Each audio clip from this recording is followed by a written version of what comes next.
ഓം ശാന്തി. രാജയോഗ ശിബിരം എന്ന തീർത്ഥയാത്ര നമ്മൾ തുടരുകയാണ്. കഴിഞ്ഞ എപ്പിസോഡിൽ ചതുർയുഗങ്ങളിലൂടെയുള്ള സൃഷ്ടിചക്രത്തിൻ്റെ കറക്കത്തിൻ്റെ ഒരല്പം നമ്മൾ കണ്ടു. അതിനെക്കുറിച്ച് ഒന്നുകൂടി ആഴത്തിൽ നമ്മൾ ഇപ്രാവശ്യം മനസ്സിലാക്കുകയാണ്. സത്യയുഗ ത്രേതായുഗ കാലഘട്ടം എന്ന് പറയുന്നത് ദേവന്മാരായി ജീവിച്ചിരുന്ന് പ്രപഞ്ചം മുഴുവൻ ഒരേ ധർമ്മം, ഒരേ ഭാഷ, ഒരേ രാജ്യം, അന്ന് പൂജിക്കുന്ന ആരുമില്ല, പൂജിക്കുന്ന അമ്പലങ്ങളില്ല, പള്ളികളില്ല, മസ്ജിദ് ഇല്ല. സൃഷ്ടി മുഴുവൻ പൂജ്യ ആത്മാക്കളെ കൊണ്ട് നിറഞ്ഞിരിക്കുന്ന പ്രപഞ്ചം. അതാണ് ഏദൻ തോട്ടം, സ്വർഗം, ഹെവൻ, ജന്നത്ത് എന്നൊക്കെ നമ്മൾ വിളിക്കുന്നത് എന്ന് കാണുകയുണ്ടായി. അവിടെ നിന്ന് മാനവരാശി മനുഷ്യനിലേക്ക് വന്നപ്പോൾ, അതായത് ദേഹം എന്നൊരു വിചാരം ഉള്ളിൽ വന്നതോടുകൂടി ഞാനും എൻ്റെയും ആവാൻ തുടങ്ങി. എവിടെ ഞാനും എൻ്റെയും തുടങ്ങിയോ എല്ലാം സംഭരിച്ചു വയ്ക്കണം, സൂക്ഷിച്ചു വയ്ക്കണം. കാരണം അവിനാശിയായിരുന്ന ഞാൻ ആത്മാ എന്ന സങ്കല്പത്തിൽ നിന്ന് വിനാശിയായ ശരീരമാണെന്നൊരു വിചാരത്വം വന്നതോടുകൂടി വിനാശിയായ ഇതിൻ്റെ സംരക്ഷണത്തിനു വേണ്ടി വിനാശി സാധനങ്ങൾ സംഭരിച്ചു വയ്ക്കേണ്ടത് ആവശ്യമാണ് എന്നൊരു വിചാരം നമ്മുടെ ഉള്ളിൽ വന്നു. അപ്പോൾ അതിനെല്ലാം നമ്മൾ സംരക്ഷണം കിട്ടാൻ വേണ്ടി ഈശ്വരനെ പൂജിക്കാനും ധ്യാനിക്കാനും തുടങ്ങി. അപ്പോൾ നമ്മുടെ മാനവരാശിയുടെ ഉള്ളിൽ പല പല സ്വഭാവ ദൂഷ്യങ്ങൾ അഥവാ ദുർവികാരങ്ങൾ, തമോ ഗുണങ്ങൾ കർമ്മത്തിൽ പ്രകടമാകാൻ തുടങ്ങി. ഓരോ നാട്ടിലും ഓരോ രീതിയിലാണ് അതെല്ലാം പ്രകടമായി വന്നത്. നിങ്ങൾക്ക് എല്ലാവർക്കും അറിയാം, ബുദ്ധമതം എന്ന് വെച്ചാൽ വളരെ വിശിഷ്ടമായ ധർമ്മമാണ്. അഹിംസയ്ക്ക് അത്രയ്ക്കധികം പ്രാധാന്യം കൊടുക്കുന്ന ഒരു ധർമ്മമാണ് ബുദ്ധധർമ്മം. പക്ഷേ ബുദ്ധധർമ്മം സ്വീകരിച്ചിരിക്കുന്ന രാജ്യങ്ങളെ നമ്മൾ നോക്കിയാൽ ചൈന, ജപ്പാൻ തുടങ്ങിയ രാജ്യങ്ങളിലാണ് അധികം ബുദ്ധമതമുള്ളത്. ചൈനയെ നമ്മൾ ഉദാഹരണമായിട്ട് എടുത്തു നോക്കാം. മെയിനായിട്ട് അവിടുത്തെ ധർമ്മം ബുദ്ധധർമ്മമാണ്. ചൈനീസ് ഫുഡെന്ന് നമ്മൾ പറയാറില്ലേ? എപ്പോഴാണ് ചൈനീസ് ഫുഡെന്ന് പറയുക?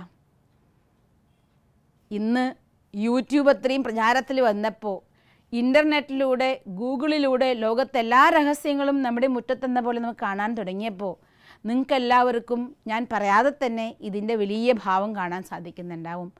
പലപ്പോഴും സിസ്റ്റർ യൂട്യൂബിൽ കയറി കണ്ടിട്ടുണ്ട്, നമ്മൾ വലിയ അണ്ടാവിൽ സാമ്പാറൊക്കെ വെക്കും പോലെ നിറയെ പാമ്പുകളെ പിടിച്ചിട്ട് ഫുഡുണ്ടാക്കുന്ന രാജ്യം.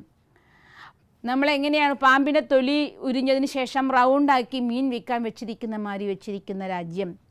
പുഴുവിനെ, അതുപോലെ എട്ടുകാലീനെ എല്ലാം പൊരിച്ചു തിന്നുന്നൊരു രാജ്യം. അതായത് കൊച്ചു കൊച്ചു ജീവികളെപ്പോലും തിന്നുന്ന അത്രത്തോളം കരുണയുടെ ആ ഒരു ഭാവം മറഞ്ഞു പോയിരിക്കുന്ന ഒരു രാജ്യത്താണ് ബുദ്ധമതത്തിൻ്റെ തത്വങ്ങൾ, അഹിംസാ തത്വം കർമ്മത്തിൽ കൊണ്ടുവരാനുള്ള ആഹ്വാനം നൽകിയത്. പക്ഷെ ആ തത്വം സ്വീകരിച്ചിരുന്നെങ്കിലും ഇന്നും ആ ലോകത്ത് കോക്രോച്ച് ചട്നിയും പാമ്പ് ഫ്രൈയും കഴിച്ചതിന് ജീവിക്കുന്ന ലോകമായി മാറിയിരിക്കുകയാണ്. ഇതുപോലെ തന്നെ ക്രിസ്തുധർമ്മം വന്നത് എവിടെ നിന്നാണ്? വിദേശ രാജ്യങ്ങളിൽ നിന്നാണ്. ആദ്യമായി വിദേശികൾ നമ്മുടെ ഭാരതത്തിൽ വന്ന സമയത്ത് ഇവിടെ ഹിന്ദു എന്നോ മുസൽമാൻ എന്നോ വ്യത്യാസമില്ലാതെ ഒരു ഭാരതാംബയുടെ മക്കളായി സ്നേഹത്തോടെ ജീവിച്ചിരുന്ന രാജ്യമായിരുന്നു നമ്മുടെ ഭാരതം.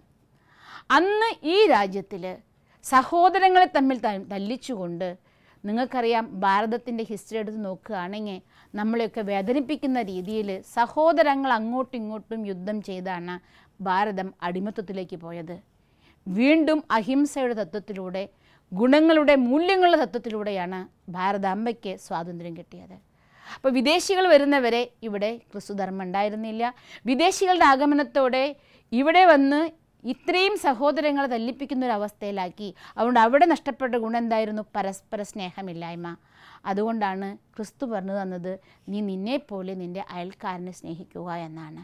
അപ്പോൾ മാനവരാശിയിൽ എവിടെ എന്തെല്ലാം ഗുണങ്ങളാണോ കുറഞ്ഞിരിക്കുന്നത് അവിടെ ആ ഗുണങ്ങളെ വളർത്തിയെടുക്കാൻ വേണ്ടി ഓരോ ധർമ്മപിതാക്കന്മാർ പരന്താമത്തിൽ നിന്ന് ആ സമയത്ത് വരുന്ന സമയത്ത് അവരുടെ ഉള്ളിൽ പവിത്രതയുടെ ശക്തി അത്രയ്ക്കധികം ഉണ്ടായിരിക്കും.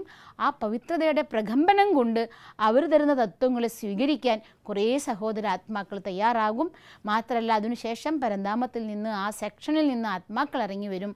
അങ്ങനെ കാലം കഴിയുമ്പോൾ അത് ഒരു ധർമ്മമായി ക്രിസ്തു പ്രചരിപ്പിച്ച തത്വങ്ങൾ സ്വീകരിക്കുന്നവരെ ക്രിസ്ത്യൻസ് എന്നും, മുഹമ്മദ് നബി പ്രചരിപ്പിക്കുന്ന തത്വങ്ങളെ മുസ്ലിം എന്നും, ശ്രീബുദ്ധൻ പ്രചരിപ്പിച്ചു തന്ന തത്വങ്ങളെ ബുദ്ധമതമെന്നും, അങ്ങനെ കാലം കഴിയും തോറും ഓരോ വിഭാഗം എന്ത് തത്വമാണോ പ്രചരിപ്പിച്ചത് അതിലേക്ക് എല്ലാവരും ഭാഗമായി പോയി.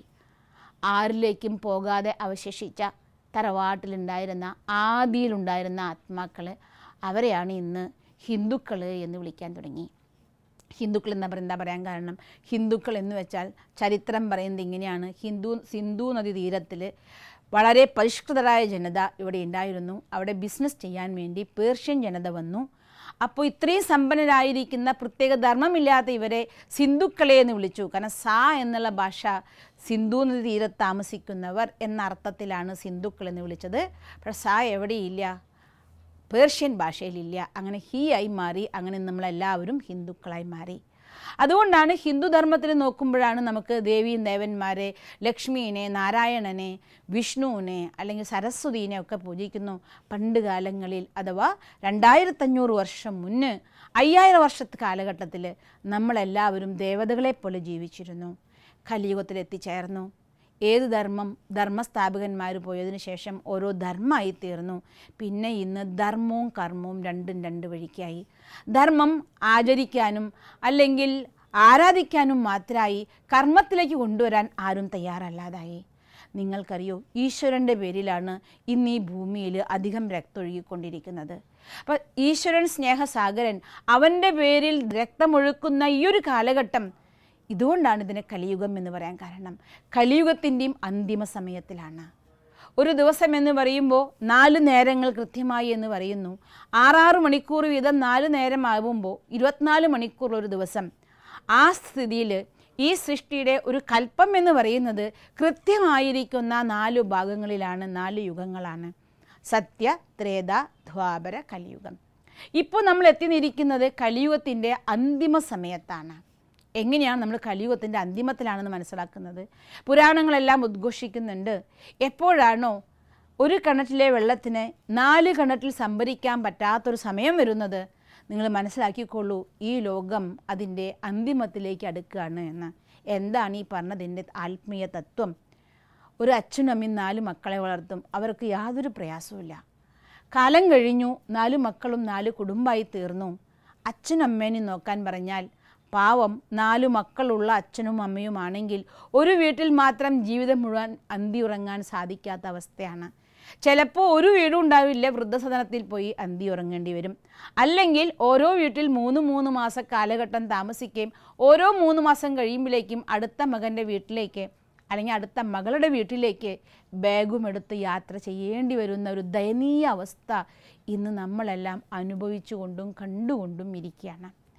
ഇനി പറഞ്ഞിട്ടുള്ള മറ്റൊരു കാര്യം, എപ്പോഴാണോ സ്ത്രീ കേശാലങ്കാരത്തിന് വേണ്ടി ധനം ചെലവാക്കുന്ന സമയം വരുന്നത്, ആ സമയം മനസ്സിലാക്കിക്കോളൂ, ഈ സൃഷ്ടി അതിൻ്റെ മഹാവിനാശത്തിൻ്റെ അടുത്ത് എത്തിയിരിക്കുന്നു. ഇന്ന് ഓരോ ഗ്രാമത്തിലെ ചെറിയ ചെറിയ വഴിയിൽ പോലും ബ്യൂട്ടി പാർലറുകളും, അതിലൂടെ എത്രയോ പൈസ, കഴിക്കാൻ ആഹാരത്തിന് പൈസ കുറവാണെങ്കിൽ പോലും കേശാലങ്കാരത്തിൻ്റെ പൈസയെ കുറയ്ക്കാൻ ആളുകൾ തയ്യാറല്ല. ആ രീതിയിലേക്ക് സമാപനത്തിൻ്റെ ലക്ഷണം കാണിച്ചുകൊണ്ടിരിക്കുകയാണ്. ഓരോ വീടും സിനിമാലയമാകുമ്പോൾ മനസ്സിലാക്കിക്കോളൂ, ഈ സൃഷ്ടി വിനാശത്തിൻ്റെ വക്കിലെത്തിയിരിക്കുകയാണ് എന്ന്. ഇന്ന് നിങ്ങൾ ഓരോ വീട്ടിലും നോക്കിക്കോളൂ. എന്തിനു വേറെ പറയണം, ഒരു വീട്ടിൽ ഒരു TV വെച്ച് എല്ലാവരും സിനിമ കണ്ടിരുന്ന കാലമൊക്കെ പോയി. ഇന്ന് ഒരു കട്ടിലിൽ 4 ആൾ കിടക്കുന്നുവെങ്കിൽ 4 ആളുടെ കയ്യിലും ആൻഡ്രോയിഡ് മൊബൈൽ ഉണ്ടാവും. 4 പേരും 4 സിനിമ, 4 സീരിയൽ ചെവിയിൽ വയറിങ് ചെയ്തുകൊണ്ട് കണ്ട് ആനന്ദിക്കുന്ന ഒരു കാലമാണ്. അപ്പം നിങ്ങളൊന്ന് ആലോചിച്ച് നോക്കൂ, സൃഷ്ടി ഇന്ന് അതിൻ്റെ ഏറ്റവും അവസാനത്തെ ഘട്ടത്തിലാണ് എത്തി നിൽക്കുന്നത്. ഇനി ഇത് ശാസ്ത്രങ്ങളെക്കുറിച്ച് പറയുമ്പോൾ സയൻറ്റിഫിക്കായി നോക്കുകയാണെങ്കിലും ഇന്ന് സൃഷ്ടിയുടെ ചൂട്, താപം എത്ര വർദ്ധിച്ചിരിക്കുന്നു നോക്കിക്കഴിഞ്ഞാൽ നമ്മളെല്ലാവരും ഉപയോഗിക്കുന്ന വാഹനങ്ങൾ, അതിൽ നിന്ന് പോകുന്ന കാർബൺ ഡൈ ഓക്സൈഡ്, എല്ലാവർക്കും തിരക്കാണ്. ഒരാളൊരു വാഹനം ഓടിച്ച് പോകുന്ന അവസ്ഥയാണ് ഇന്ന്. മറ്റുള്ളവരെ നോക്കാനോ കേട്ടാനോ നമ്മുടെ കയ്യിൽ സമയമില്ല. അതുകൊണ്ട് എല്ലാവരും അവനവൻ്റെ വണ്ടിയായി പോകുന്നു. കാർബൺ ഡൈ ഓക്സൈഡ് തുപ്പി അതിൻ്റെ ചൂടും സൂര്യതാപത്തിൻ്റെ ചൂടും ഇതെല്ലാം കൂടി ആവുമ്പോൾ കുറച്ച് കഴിയുമ്പോൾ ഭൂമിക്ക് എന്ത് സംഭവിക്കും എന്നറിയാൻ പറ്റാത്ത വല്ലാത്തൊരവസ്ഥയിലാണ് ഇന്ന് ഭൂമി മാതാ നിലകൊള്ളുന്നത്. മാത്രമല്ല, ഉണ്ടാക്കി വച്ചിരിക്കുന്ന ബോംബ്, എത്ര ബോംബ്, ഒരു ഭൂമിയല്ല 10 ഭൂമിയെ നശിപ്പിക്കത്തക്ക വിധ അണുആയുധങ്ങളാണ് നമ്മൾ ഉണ്ടാക്കി വെച്ചിരിക്കുന്നത്. മനുഷ്യ മനസ്സാണെങ്കിൽ ഓരോ ദിവസം ചെല്ലും തോറും അവരുടെ ഉള്ളിൽ അവഗുണങ്ങൾ കൊണ്ട്, കാമക്രോധ മോഹലോഭ അഹങ്കാരങ്ങളുടെ പാരമ്യതകൾ കൊണ്ട് ആരെ ഞാൻ കൊല്ലുന്നത് എന്തിനാണെന്ന് പോലും അറിയാത്ത അവസ്ഥയിലാണ് എത്തിച്ചേർന്ന് നിൽക്കുന്നത്. അതായത് ഒരു മൃഗത്തിനെ കൊല്ലുകയാണെങ്കിൽ അതിൻ്റെ വിശപ്പടക്കാൻ മാത്രമായിരിക്കും. പക്ഷേ ഇന്ന് മനുഷ്യന്മാർ കൊല്ലുന്നത് അവൻ്റെ വിശപ്പടക്കാൻ വേണ്ടിയല്ല, അവൻ്റെ ഉള്ളിലുള്ള ദുർവികാരങ്ങളുടെ അഗ്നി ആളിക്കത്തുമ്പോൾ അതിൽ നിന്നുണ്ടാകുന്ന ആ ചൂടാണ് അവനെക്കൊണ്ട് ഈ ദുർവികാരങ്ങളുടെ അടിമയാക്കിക്കൊണ്ട് ദുഃഖം നൽകുന്ന കർമ്മങ്ങൾ ചെയ്യാൻ സദാ സന്നദ്ധരായിരിക്കുന്നത്. മനുഷ്യ ബോംബുകളുടെ വിവേകശൂന്യമായ പ്രവർത്തനങ്ങൾ കൊണ്ട്. കാരണം ഞാനെന്ന് പറയുമ്പോൾ ശരീരാണെന്നുള്ള വിചാരത്തിൽ മുഴുകിയിരിക്കുന്ന മാനവൻ അല്പകാല ലക്ഷ്യങ്ങൾക്ക് വേണ്ടി എന്ത് ചെയ്യാനും തയ്യാറായിരിക്കുന്ന യുഗം, അതാണ് ഈ കലിയുഗം. ഇനി കലിയുഗത്തിൻ്റെ അന്തിമത്തിൽ കലിയുഗത്തിൽ നിന്നും സത്യയുഗത്തിലേക്ക് പരിവർത്തനം വരേണ്ട ഒരു വിശിഷ്ട സമയത്തിലാണ് ഇപ്പോൾ നമ്മൾ എത്തിയിരിക്കുന്നത്.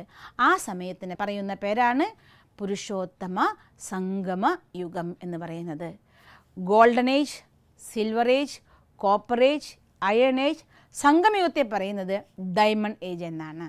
ഏതിന് ഏറ്റവും വില കൂടുതൽ, ഡയമണ്ടോ അതോ ഗോൾഡിനോ? ഡയമണ്ടാണ്. എന്തുകൊണ്ടാണ് ഈ ഏജിന് ഇത്രയും വിശേഷമായ സമയം എന്ന് പറയാൻ കാരണം, ഒരു ദിവസത്തിൻ്റെ പുലർക്കാലം അതാണ് ഡയമണ്ട് ഏജിനോട് യോജിച്ചിരിക്കുന്ന സമയം.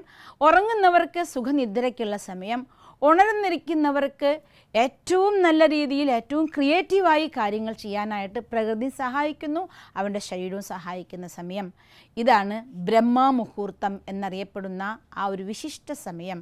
ആ സമയത്ത് ഒരു സാധാരണ 24 മണിക്കൂറിൻ്റെ കാലഘട്ടം നോക്കിയാലും ഇന്ന് പൊതുവെ എല്ലാവരും രാത്രി സുഖമായി വർക്ക് ചെയ്യാൻ പറ്റും. രാവിലെ നേരത്തെ എഴുന്നേൽക്കാനോ, ഞാനൊരു എളി ബേഡൊന്നുമല്ല, എന്നെ കൊണ്ട് നേരത്തെ എഴുന്നേൽക്കാനൊന്നും പറ്റില്ല, അത് പറയുമ്പോൾ തന്നെ എന്തോ ഒരു ക്രെഡിറ്റ് എന്ന രീതിയിലാണ് പറയുക.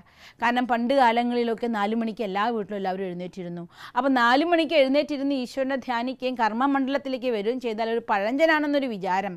അതുകൊണ്ട് രാത്രി പാതിര 2 മണി 3 മണിക്ക് ഉറങ്ങുക തന്നെയുള്ളൂ. അത് കഴിഞ്ഞ് 7 മണിക്ക് എഴുന്നേറ്റ് കർമ്മലോകത്തേക്ക് പോകുന്ന മനുഷ്യരാണ് ഇന്ന് അധികം ആളുകളും. മെജോറിറ്റി ആളുകളുടെ അവസ്ഥയിലേക്ക് അത് മാറിപ്പോയി. പക്ഷേ 3 മണിക്ക് കുറേ പേര് ഇന്നും എഴുന്നേറ്റ് കർമ്മം ചെയ്യുന്നവരുണ്ട്. അപ്പോൾ കുറേ പേര് ഉറങ്ങുകയും കുറേ പേര് ഉണർന്നിരിക്കുകയും ചെയ്യുന്നൊരു സമയം, അതാണ് ഒരു 24 മണിക്കൂറിലെ ബ്രഹ്മമുഹൂർത്തം എന്ന് പറയുന്നത്. അതുപോലെ പ്രപഞ്ചത്തിൻ്റെ ബ്രഹ്മമുഹൂർത്തമായിരിക്കുന്ന ഈ പുരുഷോത്തമ സംഗമയുഗത്തിലും ശരീരത്തിൻ്റെ നിദ്രയല്ല, അറിവില്ലായ്മയാകുന്ന ശരീരബോധം എന്ന നിദ്രയിൽ ഉറങ്ങിയിരിക്കുന്ന മെജോറിറ്റി ആളുകളും ഞാൻ ആത്മാവാണെന്ന സത്യം തിരിച്ചറിഞ്ഞ് അതിനെ കർമ്മത്തിൽ പ്രയോഗിച്ചുകൊണ്ട് നിത്യജീവിതത്തിൽ അതിൻ്റെ ആധാരത്തിൽ കാര്യങ്ങളോട് പ്രതികരിച്ച് ജീവിതത്തിൻ്റെ കാഴ്ചപ്പാടിനെ മാറ്റി ജീവിതത്തെ ഉദ്ധരിക്കാൻ തയ്യാറായിരിക്കുന്ന കുറേ ആത്മാക്കളും. അപ്പോൾ ഉണർന്നിരിക്കുന്ന ആത്മാക്കളും ഉറങ്ങുന്ന ആത്മാക്കളും ഒന്നിച്ചേർന്ന ഈ സമയത്തിൻ്റെ പേരാണ് പുരുഷോത്തമ സംഗമയുഗം. സൃഷ്ടിയിൽ ഒരുപാട് രഹസ്യങ്ങൾ നടക്കുന്ന സമയമാണിത്. ഈ സൃഷ്ടിയുടെ ഏറ്റവും വലിയ ആവശ്യം, ഡിമാൻഡ് മീറ്റ് ചെയ്യുന്ന സമയമാണിത്. എന്താണ് ഇതിൻ്റെ ഈ സീക്രട്ട് എന്നുള്ളത് അടുത്ത എപ്പിസോഡിൽ നമുക്ക് മനസ്സിലാക്കാവുന്നതാണ്. ഓം ശാന്തി. നിങ്ങൾക്ക് ഈ വീഡിയോ ഇഷ്ടമായി എങ്കിൽ ഈ ചാനൽ സബ്സ്ക്രൈബ് ചെയ്യുന്നതിനായി മൊബൈൽ സ്ക്രീനിൽ യൂട്യൂബ് എന്ന ആപ്ലിക്കേഷൻ തുറന്ന് മുകളിൽ സെർച്ച് ബാറിൽ BK സ്പേസ് ഷീജ എന്ന് ടൈപ്പ് ചെയ്യണം. തുടർന്ന് സബ്സ്ക്രൈബ് എന്ന ചുവന്ന നിറത്തിലുള്ള ബട്ടൺ ക്ലിക്ക് ചെയ്യണം. അപ്പോൾ വലതുവശത്ത് പ്രത്യക്ഷപ്പെടുന്ന ബെൽ ഐക്കൺ കൂടി ക്ലിക്ക് ചെയ്യാൻ മറക്കരുത്. അതിലൂടെ വീഡിയോ അപ്ലോഡ് ചെയ്യുന്ന അതേ സമയം നോട്ടിഫിക്കേഷൻ മൊബൈലിൽ ലഭിക്കാനും വീഡിയോ കാണാനും സാധിക്കുന്നതാണ്. ഈ ചാനൽ സബ്സ്ക്രൈബ് ചെയ്ത ഓരോരുത്തർക്കും നന്ദി.